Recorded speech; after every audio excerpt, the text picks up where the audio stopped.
शिक्षकों के लिए शिविर चलता है, यहाँ भटके हुए युवाओं को दिशा दिखाया जाता है, उनके लिए भी शिविर चलता है।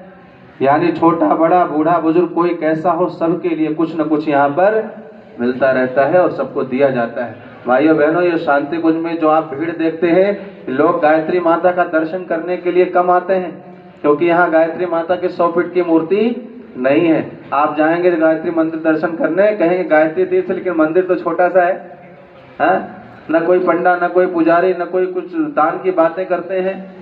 तो यहाँ गायत्री माता की 900 फीट की मूर्ति है, ना परम पूज्य गुरुदेव की, लेकिन भाइयों बहनों यहाँ लोग आते हैं जीवन जीना सीखने के लिए।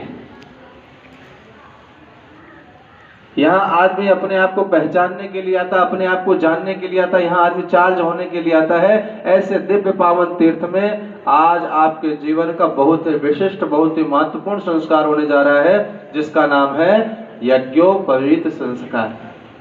क्या नाम है? ध्यान से सुनना सब लोग, क्योंकि जब तक आप जानेंगे नहीं तब तक आप मानेंगे नहीं। जानना बहुत जरूरी है। किसी भी चीज को करने से पहले उसके बारे में हमको जानना बहुत जरूरी होता है मित्रों। क्या नाम है? यज्ञोपवीत संस्कार। दूसरा नाम इसका व्रतबंध संस्कार, तीसरा नाम इसका उपनयन संस्कार, चौथा नाम इसका जनेऊ संस्कार। एक ही संस्कार के कई नाम हैं, लेकिन प्रत्येक नामों के पीछे जो शिक्षण है, जो प्रेरणाएं हैं, जो दर्शन है, जो फिलॉसफी है, जो भाव है, यदि उसको सुन समझ करके हम अपने आचरण में धारण कर लें, उतार लें, तो निश्चित ही हमारा यज्ञोपवीत पहनना सार्थक हो जाएगा। मित्रों, आप यज्ञोपवीत के बारे में जाने, जनेऊ के बारे में जाने, व्रतबंध के बारे में जाने, उससे पूर्व यह जानना अत्यंत आवश्यक है कि संस्कार किसे कहते हैं।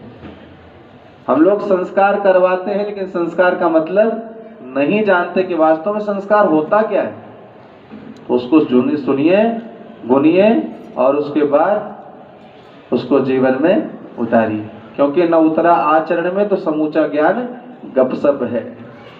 इसलिए सुनना है, सुनने के बाद गुनना है, गुनने के बाद उसको अपनी बुद्धि को खिलाना है, खिलाने के बाद उसको पचाना है।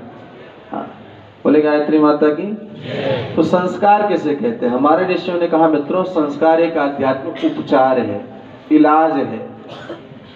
जैसे शरीर में किसी प्रकार के हमारे व्याधि उत्पन्न हो जाए, रोग उत्पन्न हो जाए, तो हम कहाँ जाते हैं? डॉक्टर के पास जाते हैं। डॉक्टर के पास जाते हैं, डॉक्टर साहब पेट में दर्द होता है, डॉक्टर साहब दवा देंगे, आप ठीक हो जाएंगे। डॉक्टर साहब हमारा सर दर्द हो रहा है, डॉक्टर साहब दवा देंगे, आप ठीक हो जाएंगे। तो शरीर में रोग उत्पन्न हो जाए तो उसके लिए हम कहाँ जाते हैं? डॉक्टर के पास। कुछ एलोपैथिक वाले के पास जाते हैं, कुछ आयुर्वेदिक वाले के पास जाते हैं, कुछ होम्योपैथिक वाले के पास जाते हैं, और कुछ लोग तो घर में ही चूरन चटनी से काम चला लेते हैं, है ना।